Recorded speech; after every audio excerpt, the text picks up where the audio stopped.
Welcome back to Eagles Sports Live. We're here tonight at Buffalo Wild Wings in Moorhead, where Lipka has joined us now. Soccer tournament just a few days away, being held at Cape Girardeau, Southeast Missouri State. And of course, Eagles get into the tournament with a 10-5-5 record and a 5-3-2 record in the conference. Beating Eastern Kentucky in your final regular season match last week 3-1. Tell us a little bit about that match, Coach. It was an absolute disaster weather day. 30 to 40 mile per hour winds, 40 degrees, rainy.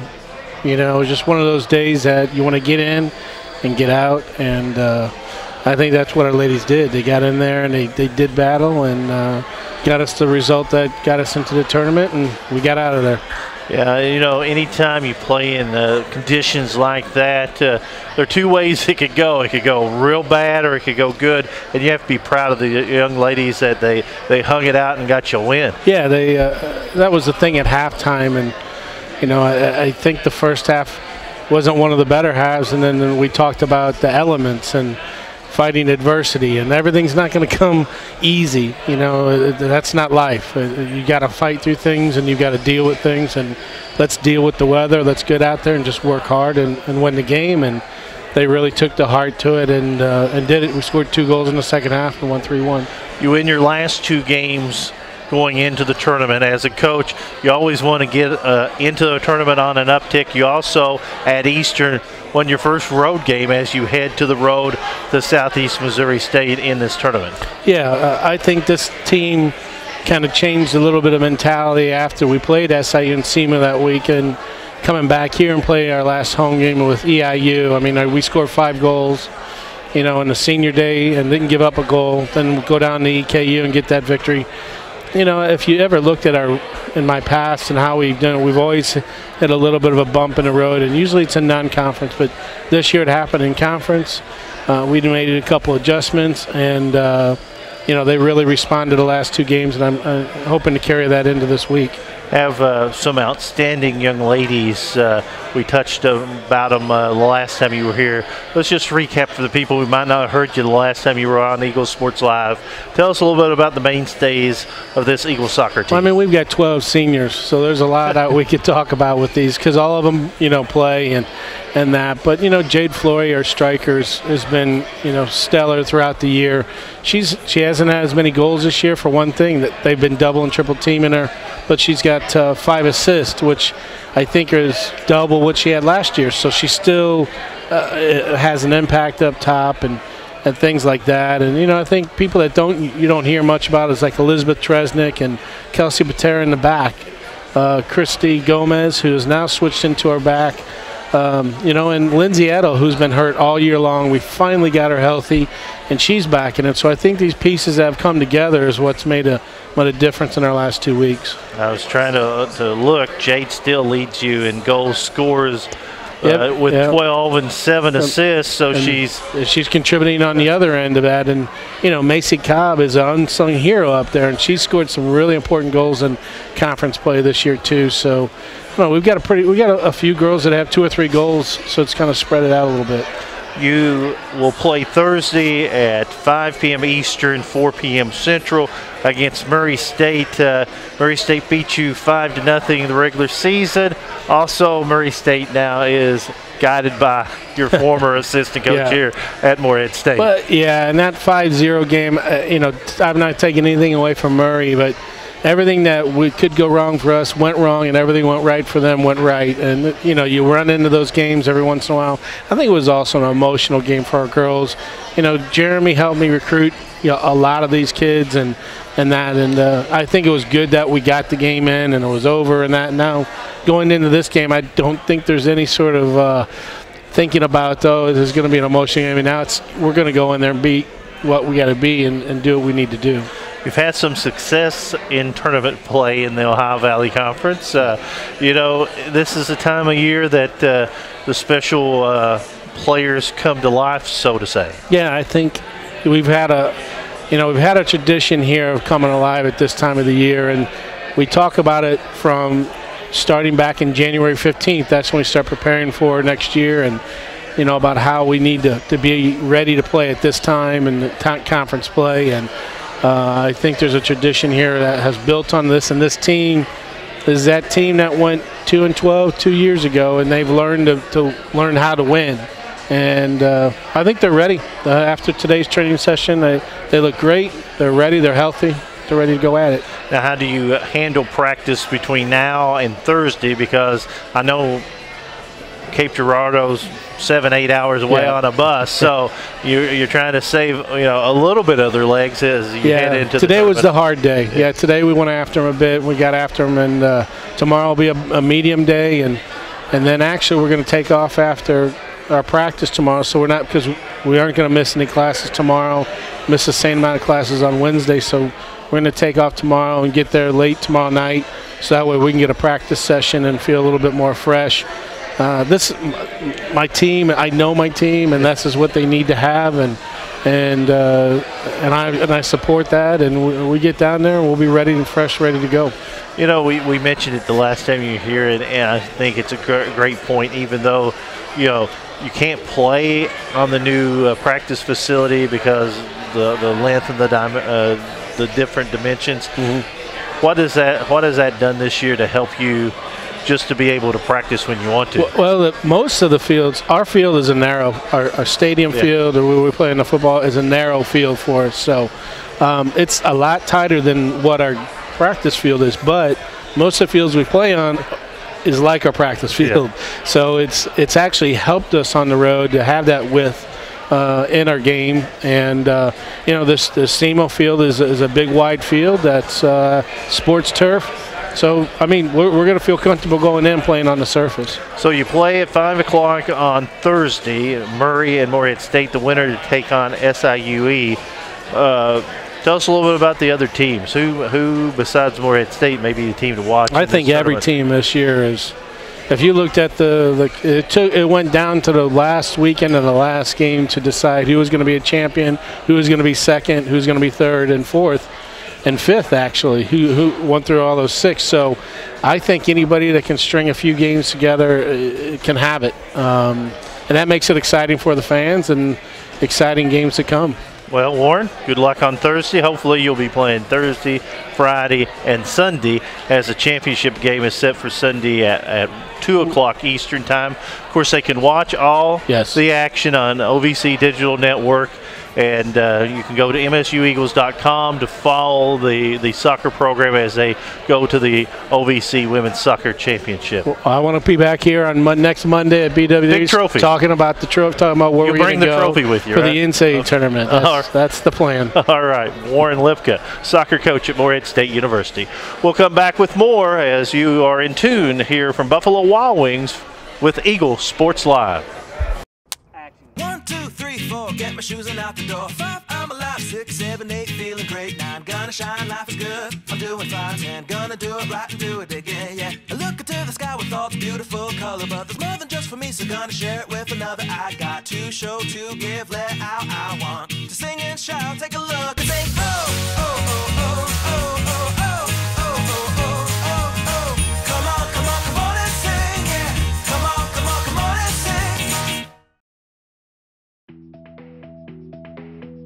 The biggest thing that people don't realize is time management.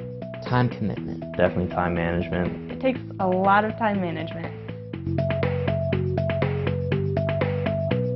Well, it's just a complete honor to be a Division I student athlete. There's so much that goes into it, and there's so many people that would like to play any sport in college, let alone Division I, and that don't get the opportunity to. And it's just it's a wonderful, wonderful thing to add to a college experience. We balance school, we balance practice, all that stuff, and it's a lot more than people realize. It's a full plate all the time, and making sure that you're fully committed to all those things is a huge challenge. It teaches you as a person too. I've grown up a lot just from being a D1 athlete, so I think just from a side of the sport, it helps you grow up a lot. It's kind of like a full-time job. You have deadlines you have to make, you have to show up on time, do your best. You probably have to cut out a lot of stuff that most people don't. Like, you don't get the time, the leisure time some other people get. Finding that balance between school and success in your sport as well as being able to have a life outside of that and be happy and make friends and in other ways. And so it is a juggling act, but I think it builds a lot of character. It takes a lot of commitment to be a D1 athlete, and to balance that along with academics and a social life, it's very difficult. Sometimes students don't realize just because we are at a smaller school doesn't mean our athletes don't work as hard to achieve their goals and their dreams and still do really well. Our coaches, our administrators are honest about academics, so it's not like I'm going to sleep in and skip all my classes and have someone else do my work for me. No. They provide us with help if we need it, and like GPA is just as important as like running a fast time or scoring points at conference. Like, we're students first and athletes second. To have a certain schedule every single day and maintain that schedule if you want to succeed in the classroom and on the field as well. As a student athlete, it is what it is. It's student athlete, not athlete student. So you really have to focus on getting your schoolwork done as well. We want to graduate on time. We don't want to be in school forever, and I think being an athlete is a whole nother ballgame to try and do that. You have to be able to manage your time, and you have to make your priorities around, you have to be a student first and still do your job as a player.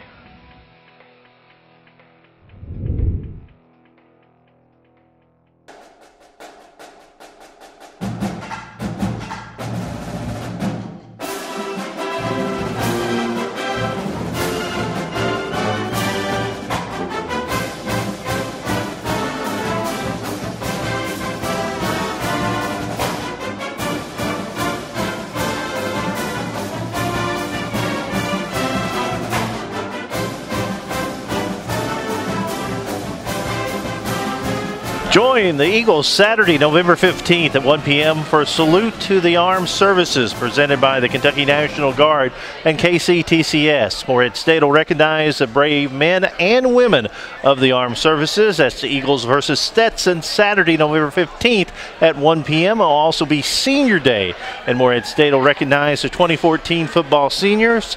Ticket packages are on sale now. Visit msueagles.com for more information. We are very happy to welcome Bill Baldridge to Eagles Sports Live. Coach, always a pleasure to see you again. And tell us what are you into right now? Well, right now I'm working full-time for Mike Godfrey with Team Focus, Young Men Without Fathers. And he started in 2000 in his home office in Mobile, Alabama. And in Mobile, or in Alabama, we have Nick Saban is our backer in Mobile. And then Rocky Alt was my assistant here, and he's in charge of all the camps, and he's in Columbus, Ohio, and we have Urban Myers backing us in Ohio. And then 5 years ago, Mike come to me and said, would I take Kentucky for him? And of course, we've got Calipari, he backs us here in Kentucky. And we have a chapter here now, and then we've had 5 camps with it, and this will be our 6th year with Calipari, and really looking forward to it this year. Mike Gottfried is an excellent analyst, was an excellent coach, was an excellent player. People forget here at Morehead State University. Yes, sir. He's in the Hall of Fame here. He was a quarterback as a freshman. He threw a touchdown pass to help us be co-champions in 1962. Now, you went here and played, coached here, and of course had a lot of success in the Kentucky high school ranks as well. Right. And I came here in '83, and I didn't think I'd be here very long, but I was here to help my alumni, and then being a player here, I thought that was quite a deal. I remember going in to tell Coach Godfrey, I said, Coach Godfrey, I got the job at Morehead, and he said, I'm kind of jealous of you. I said, kind of jealous? He said, yeah. He said, I never got the opportunity to coach where I played. He said, you got a great opportunity that I didn't have. You were with him at Murray at the time? Or I was at Murray and Cincinnati, and at the time I was with him at Kansas, University of Kansas. People don't realize that, and people of this generation don't realize just what the resume of yours, but also the resume of Mike Godfrey. Well, Mike Godfrey was my mentor, And so there's no doubt about that. He even helped me put my staff together. And of course, I had John Harbaugh on my staff, which is his first cousin. Yeah. And then I also had Mike Smith of the Atlanta Falcons, who was on that staff too. And Mike helped me get him in. And I got him through Cole Proctor, one of the guys I played with, who took my place when I retired in '89. Yeah, people don't realize that when Morehead State was in the Ohio Valley Conference, it was a springboard for coaches to get their feet wet, get started, and then move on like all coaches do. But the names in the past, even you mentioned John Harbaugh and Cole Proctor, and then we had Buddy Ryan a little bit down the road. So I mean, there's some coaches that really got their start in Morehead State. I had Phil Zacharias was my assistant, and Mike Smith hired him when he was at the Baltimore Ravens, the defense, and he was his defensive coach. They won the Super Bowl that year. Yeah, so Mike he Smith got a Super Bowl ring. Mike Smith, people don't realize, was here, and then also at Tennessee Tech. Also, the brother-in-law Brian Billick, who was the head coach and won the Super Bowl with the Baltimore Ravens. So, you like to travel around, or are you trying to settle down? Or tell us a little bit more about this job. Okay, I'm settled down. I come here in '83, and I've been here since '83. So I've been here over 30 years. So I love Morehead, and I owe Morehead a lot. But I'm settling down all right, settling down here and trying to help Coach Tennier get this program going back again. I think he's doing a great job. He's got the alumni back in it, and bringing back Phil Sims, brought back the old memories of back when we were in the OVC. And as a coach, it's important that you get your alumni involved. Also, that you keep in touch with your former players, because you never know when a young man that you may be recruiting may be in that area. We have tremendous alumni coaches out there in the country, all over. When I was coaching, I didn't have to go too far in Kentucky. All I had to do is just call former players and former students here or players here, because we're all over the state of Kentucky. We have a lot more coaches, I think, than any other university in the state. Now, we mentioned your college days. I'm going to try to pull this off the top of my head. I think you coached at Bellevue and had some success at Bellevue, right? Yes, I was here with Terry. And Coach Terry left, and then brought Wayne Chapman in. I was with him 1 year, and I left and went to Bellevue High School from here, and we were runner-up and then state champions in '76 and '77. And I didn't even get to go to the banquet. After the banquet, they gave out the rings. Yeah. Mike Godfrey took me to Murray with him, so that's when I started with Mark. I remember growing up in Johnson County. You had the Paintsville Tigers and Bellevue. Those were actually wars, because most of the time that was deep in the playoffs. That was one tough game I've ever remembered in my life. We got out there with our lives. They were even shooting guns out in front of our hotel. I thought we weren't going to get. They take their football serious up there, don't they? Yeah, Paintsville coach Walter Brew was a legend. He retired. Of course, since passed away, but when he retired, he was the all-time winningest coach in the state of Kentucky. Well, B.J. Ward was one of my coaches when I was at Morehead, so. Yeah, B.J. was a running back, a star running back. No, we had a hard time stopping him. Yeah, he was a Tiger. Mark Stafford, I think, he even came down here and played a little bit. So I can remember some of the names. I'm trying to pull some of the names away, but you had some mighty fine players, but they also turned out to be mighty fine young men. Right. And that's important to you. That's about like Rob. Rob will always take a great player, but he wants them to leave here ready for the world and be better men than they are maybe players. I think that's true of Rob and Coach Godfrey. Leadership's so important, and that's what Calipari, he spoke to our kids. He said, you got to, it's like having a buoy out there. You got to grab a hold of them and keep swimming. You got to grab a hold of some minnows, and they'll help you.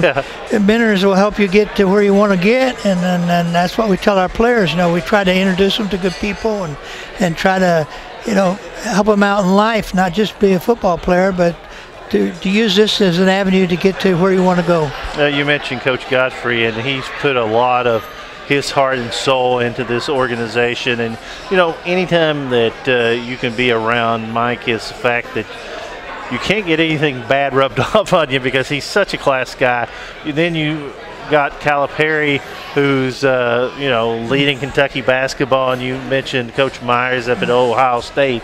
I mean, that's some big-time people. Let me tell you this, see, he's my mentor, right? So I'm out of Kansas, and I was only got to spend a half a year with Calipari, but he was there as like a free coach. Oh, really? That's where he started out coaching, and he was, and I was in charge. I was associate head coach, and I was in charge of our cafeteria, our meal, and Calipari would like to kill me because he give every kid on a birthday. He had their birthday cake for if they didn't like something. He had their favorite food, and they had older people, cooks who were doing it for us. They're great people. Yeah. And we had 110 people. We had like 25. He kept me pretty busy trying to keep up with him. But you know, that's you mentioned starting out, and coaches start out, you know, as a volunteer coach. That would be considered now that Calipari started at Kansas. The fact that you know, you gave a lot of people their first jobs, and that has to feel good when you get out of coaching and retire from coaching. The fact that you could look on the TV or you can look in the newspaper and find these young men who you took and gave a chance, having great success not only in football but in life. Well, that's the way with Coach Godfrey always told us, said when you put a staff together, don't get somebody that you know is below you. Yeah. You want to get somebody that's going to be on their way up, and you want to put them in your program and help them get up there. But that's the way it was. You know, you always want to try to get somebody to get them over the edge. If somebody said they had a better opportunity, Rocky Alton had an opportunity to go back with Mike, and a lot of my players, my coaches left in after 1 or 2 years, but that was all right. We always had other guys coming in, and I think that's what you want to do. You never want to get somebody below you because you're not going to get any better. You have to improve yourself. Magic year 1986, 7-4, Coach of the Year. You know, the Wichita State game had to be, you know, one of those games that you still remember. I went to the Atlanta Falcons training camp this summer, and I got Mike Smith to come over and talk to us after the practice, and he said, why didn't you come out here? I said, I got here late, and I didn't have time to really call. I didn't know what time I was going. I'm really surprised I got to come out here, Mike. He said, you be out here with me the next time. You let me know. You come out here. And my brother-in-law says, hey, you guys used to hold that record. And he said, we still do. We still do. He said, well, Coach Bill told me that he said you called the play. He said, no, I was defensive coordinator. I didn't call play. I said, Mike, you did. You had visualization. You told our guys, you know, think what you're going to do. And I told them when you go Kansas, you got to have 2 game plans. You got to have one game plan with the wind and one against it. Every Saturday it blows like crazy out in Kansas. So if you're ever playing Kansas on Saturday, you better be ready. So I told him, I said, you told we had to go for 2 because we're going against the wind. And I said, you call 22 jet. And he told me the whole play. You know, the fullback dives over the top, and he bootlegs around, and he throws the tight end, dragging across to the other side. And I said, yeah, and he didn't throw it. He threw himself in the both of them were wide open because they had 11 men on the line trying to stop us on that 1.5 yard line. But those are memories he's had, and that's the memories I had. You know, he said he'll never forget those memories, and that's great. We have those memories. But I remember Adrian Bream. We got tied. We were there. I said, let's just go for 1 and tie. These guys have come back from a 35-6. And the largest comeback. For 35-3, I'm sorry. The largest comeback in the history of football. And I said, at least get out here without a tie. You know, we don't come this far back. And we missed it, but they jumped off sides. My quarterback, Adrian Bream, he come out to me, who started for him and Billy Poe started for the Cincinnati Bengals on the strike team, and that hurt them. You know, they had to go to the World Football League after that. But he said, "We've already got the call play, Coach. What's wrong with you?" He grabbed me, and I said, "Go ahead and call it." And that's what he did. He called the play, and we walked right in. Yeah, one of the biggest, if not the biggest win in Morehead State football, beating Wichita State. I know that was a special year for you, and anytime you can put Adrian Breen and Billy Pohl in the same sentence. Billy Pohl was a huge young man. He was. he was tremendous speed for as big as he was, and then he could probably have played fullback, but he was quite a leader too.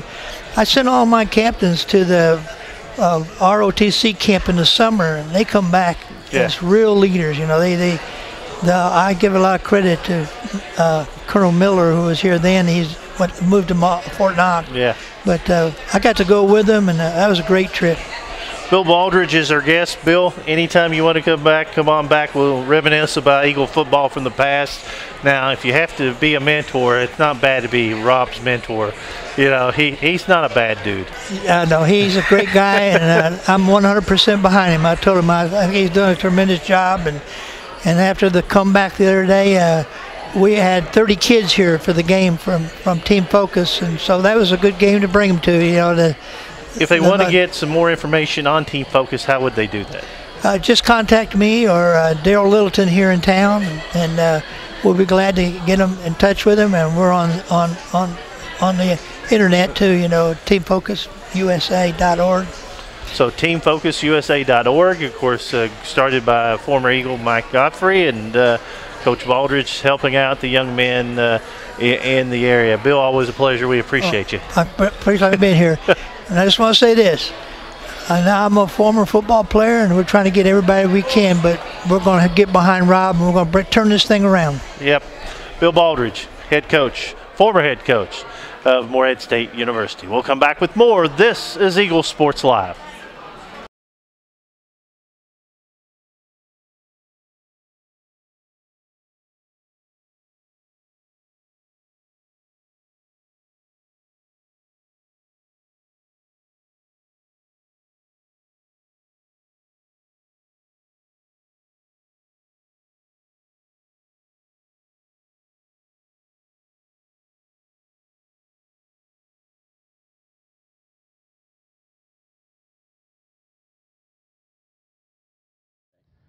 I started officiating high school football in 1975 in Chattanooga. And the reason I did that, I think most people probably got into it because they knew somebody who officiated, but that wasn't the case with me. I just thought it would be something neat to do, so I reached out to my high school coach, and he got me in touch with the local association, and I worked high school football in Chattanooga for 17 years. So I've been officiating football straight out of high school. I actually started officiating in 1996. Began officiating in 1986. I've been officiating now for about 25 years. I started officiating in 1972. This is my 29th year in the Ohio Valley Conference.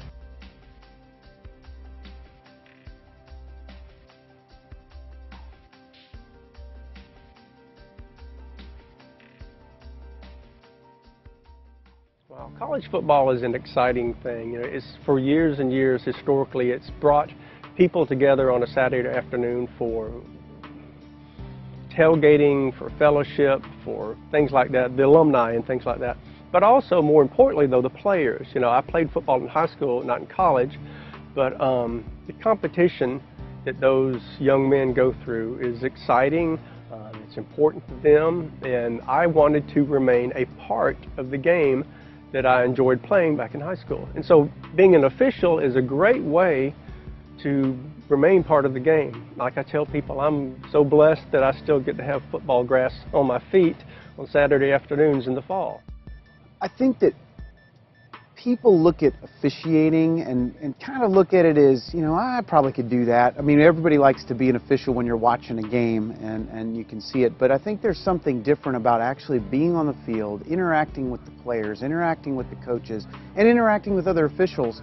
Our job is not necessarily to interject ourselves into the game as much as it is to make sure it's a fair contest, and we're the only people watching the game that don't really care who wins. And so, everyone sort of sees the game through the lens of what they want to happen, but officials don't. Officials don't care who wins. Officials don't see it that way. So, the goal is to be objective and to be fair and to make sure that the competition is happening in a way that, you know, everybody feels, you know, not everyone can win. One team's going to win, one team's going to lose, but at least people could say, all right, that game, it was fair. It was determined by the players and not by the officials. That's my goal. In college, there's parity, and the challenge of keeping it fair and letting them be competitive, and at the end of the day, saying that the officials had nothing to do with it. And that's the challenge of what to call, what not to call. A good call is great, and a bad call usually doesn't go away. You hear about it, there's repercussions, different things, but at the end of the day, if we can keep it fair and competitive, that's the challenge. But my passion comes from being a former college football player at ETSU. I want to give something back. You know, I've always enjoyed doing that, and I feel that it's a passion that you have. You know, not everybody can do this.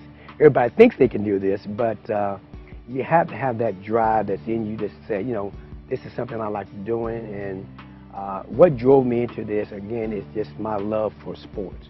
I've always, and like I said, I played some sports in high school, didn't play sports in college, but I just wanted to continue to stay in that line of work. The gentlemen that I officiate with are family. We respect each other. We do an excellent job together. We, you know, call each other during the off season, see how everybody's doing, and we just, it's just a extended family. So I retired from active officiating at age 58, which is 57 actually, which is a little young to retire. But this has allowed me to stay involved with the game. I've obviously enjoyed the game of college football, and I really enjoy seeing guys that I have hired, trained, nurtured, see success. And I take great pride in that.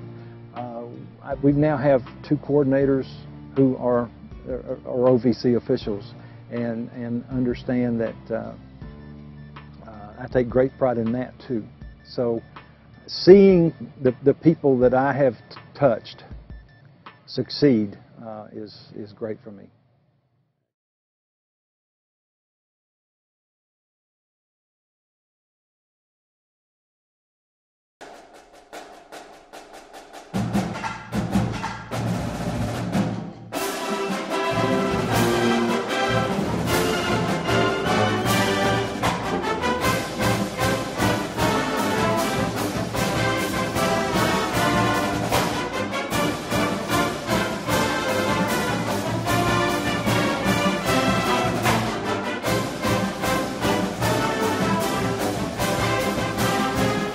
Turn any ordinary night into one to remember at Morehead State men's and women's basketball games. Men's and women's basketball season tickets are on sale now.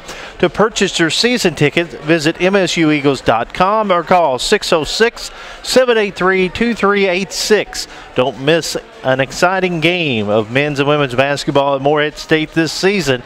The men's season will start November 17th, and the women will be on Johnson Arena's court November 24th. Once again, if you want to purchase season tickets, you can call 606-783-2386 or visit MSUEagles.com. Great to see Coach Baldridge out. Great to hear his message about the organization with Coach Godfrey. And boys, you can't beat 2 people like that, Bill Baldridge and Mike Godfrey, especially leading some young men, and you know, with the connections they have and everything else. It's good to see Coach. I know he's been here and also coached high school around here after he got out of the college game, but great to see him out. Well, I think once you get involved in this profession and you're a coach that's in it for the right reasons, those 2 just continue to be involved with young people and provide I think a tremendous opportunity for some of those young children that they help with team focus, and you know, they're 2 great people, Jay, and they continue to give back in a great way. So, and I've asked Bill to, you know, help me with some things within our program when I got this job, and he's really helped me rekindle our recruiting, or not our recruiting, our alumni base, and he helps me quite often with that, and it's great to have him around. Pretty good to be able to pick up the phone or holler at him at a lunch spot and pick his brain. He's been through the wars, not only in the high school, a successful high school coach, but also assistant coach in some big-time programs and head coach here at Morehead State.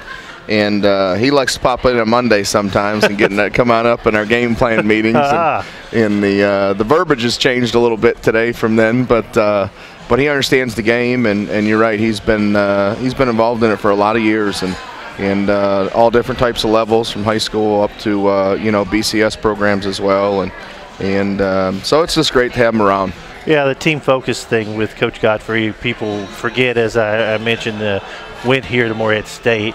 And they, like Bill said, he was kind of jealous of Coach Baldridge when he got to come home because he never got to coach here. Right. And that tells you a little bit about well, he took the Murray job. Yeah, but it was good to see Coach. And, of course, that magical 86 season, 7-4, went off with a 5-0 start and beat Wichita State. People like me, that's when I was. Yeah. Did we tie that a couple years ago at Missouri Rolla? Yeah, you're right. We did. I think so. So it was one of those situations. That's the time I was growing up out of high school in '86 when Bill was here. And, right. And he mentioned some of the players, B.J. Ward, and and some of the people from the area that I'm from. So it's always good to see Coach. I'm glad his health is doing good because he may still been at Morehead State. You never know. Had a few heart conditions, and but everything works out for the reason. And yeah, he's still fighting a good fight. So, but go to Indianapolis on Saturday and taking on Butler. Butler comes back and beats you 62-52, but started out so well. You're up 20-7 in the first quarter, and of course Austin Gayhafer is almost all world in the first half until he gets hurt. Yeah, that was unfortunate. He's, last few weeks, of course last week versus Valparaiso, and then coming in the first half of this game versus Butler, he's really playing lights out and really built the game plan for him this week. And offensively, I thought we had a great package, and we scored our first 2 possessions, and probably should have scored our third. We went the wrong way with a third down pass there, but throughout the day, I'm really proud of Austin's progress, and he come back today healthy. So hopefully we'll have him back on Wednesday to practice and prepare for this week. But I'll be honest with you, I couldn't be more proud of Jack Sherry, the way he came in and played. And prior to that, he had 2 snaps, I think. Maybe 2, 4. Yeah, right? 2. He was 0 for 2 in the passing, and he didn't have a lot of time to warm up, and didn't have a lot of the first couple series showed that.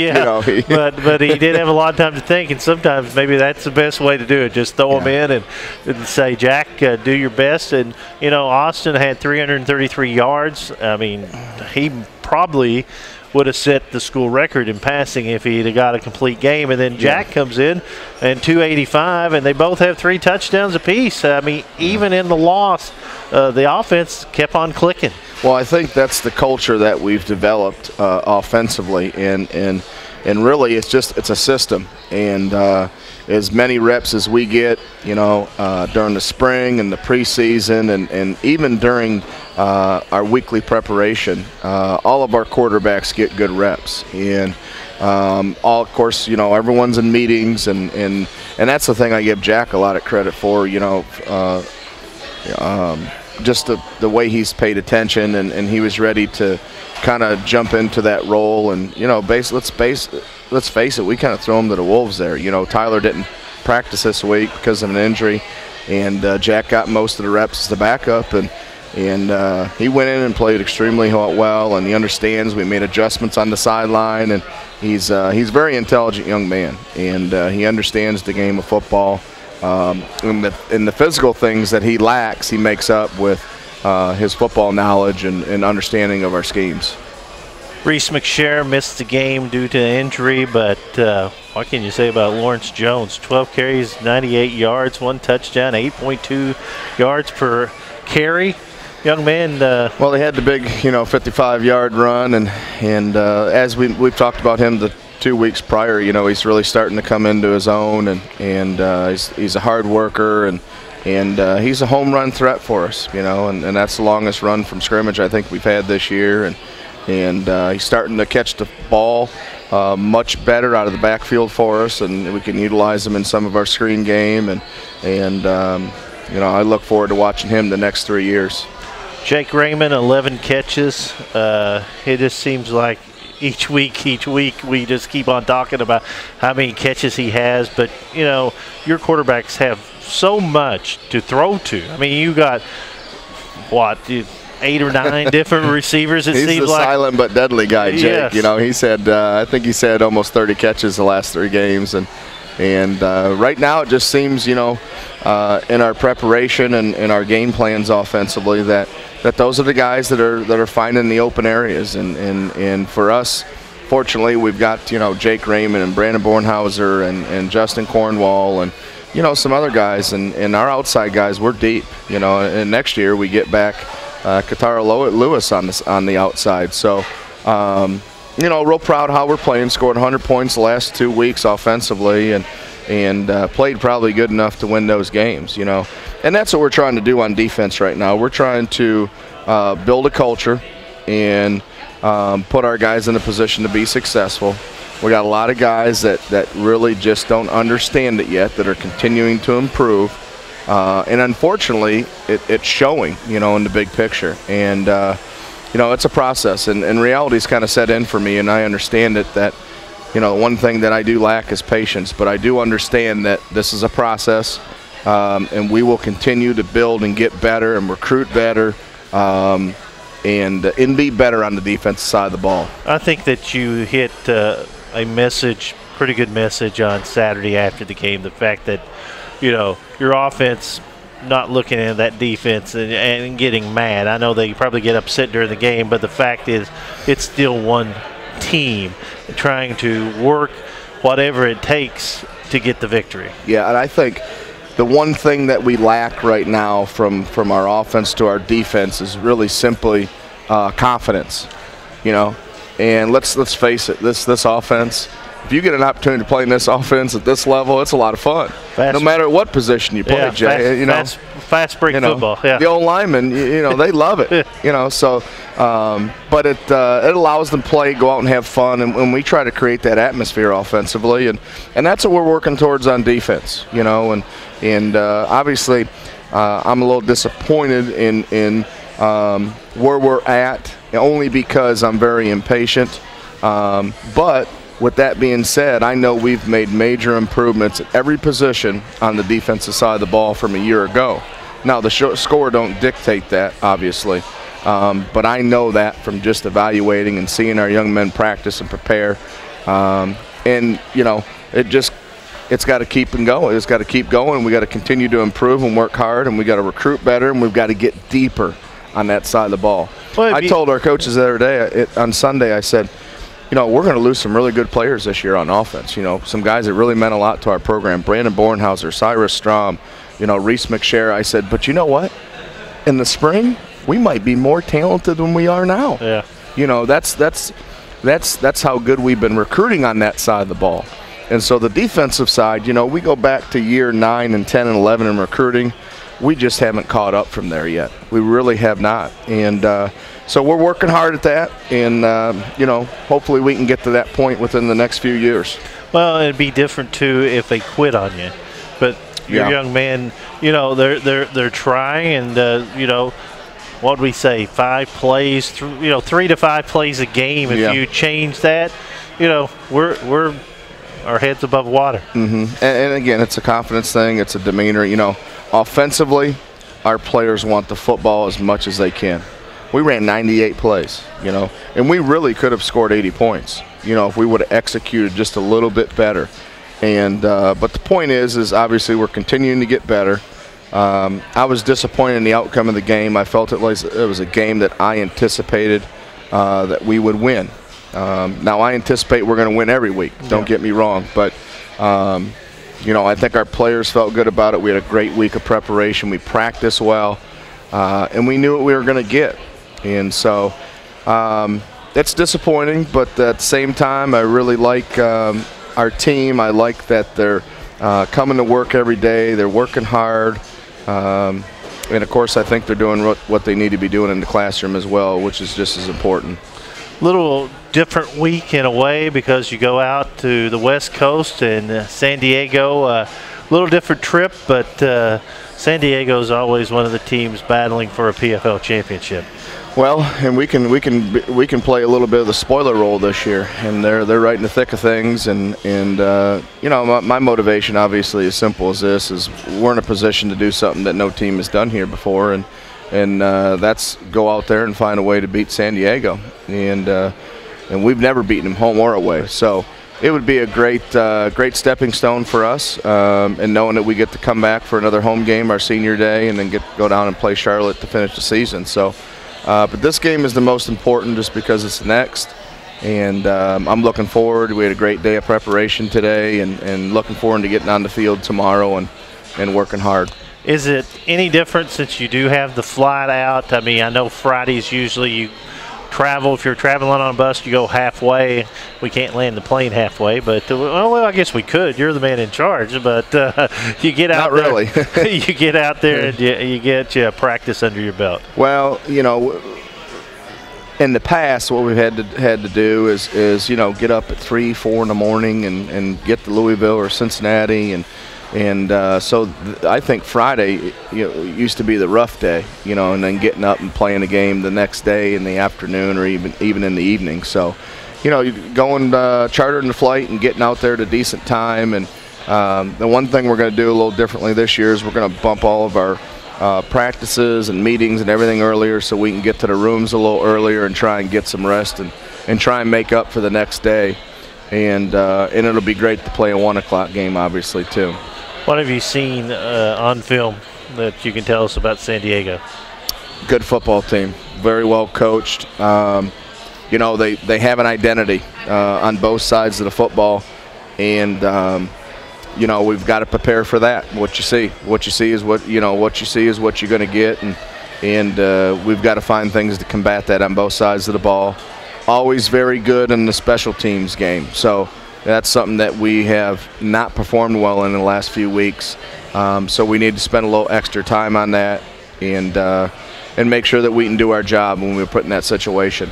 4 o'clock Eastern time, 3:30 will be the air time for the Eagles Sports Network coverage. I'll be out there. You coming? Yeah, I'm coming. I'm the man this week. Chuck's taking it off. I'm the man. So I don't know how that'll go, but we'll play like, you know, I could have. You know what I told Chuck after the If I win, game? He's gone. Yeah, he's done. That's it. He's it's over. It's over with. But San Diego, Morehead State, 4 o'clock Eastern time on Saturday. We'll be having all the play-by-play action beginning at 3:30. Coach, we'll talk to you later this week. And if not, they'll be able to hear your pregame conversation before Saturday's game. We'll see you on the plane. All right. Rob Tenyer, football coach here at Morehead State University. We'll come back with more. This is Eagles Sports Live.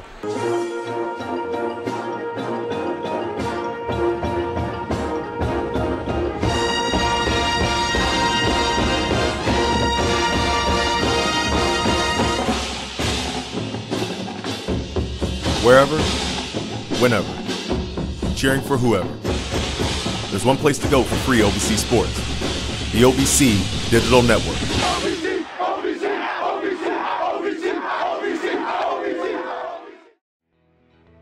Diversity is. Diversity is. Diversity is. Diversity is. Diversity is. Diversity is. Diversity is. Diversity is. Diversity is. Distinctiveness. Inclusion. Variation. Equality. Respect. Sustainability. Individuality. Togetherness. You. OVC, inspiring diversity, inspiring excellence.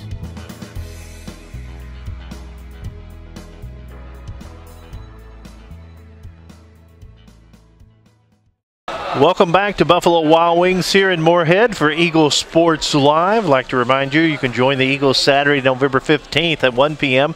for Salute to the Armed Services, presented by the Kentucky National Guard and KCTCS. Morehead State will recognize the brave men and women of the armed services. That's Eagles versus Stetson, Saturday, November 15th at 1 p.m. Also Senior Day, as they'll recognize the 2014 football seniors. Ticket packages are on sale now. Visit msueagles.com for more information. Brad Smith, Assistant Athletic Director for External Affairs. I think that's what it is officially. Yeah, that's it. Yeah. He has joined us now. Let's talk a little bit about season tickets. A lot of people know that the men's basketball team, they'll have their exhibition game on Wednesday against St. Catherine, and then after that we'll have a little break as the men and women will get started for the regular season later on. But home games are important in the newly redone Johnson Arena. Once people see it this year, they won't believe it.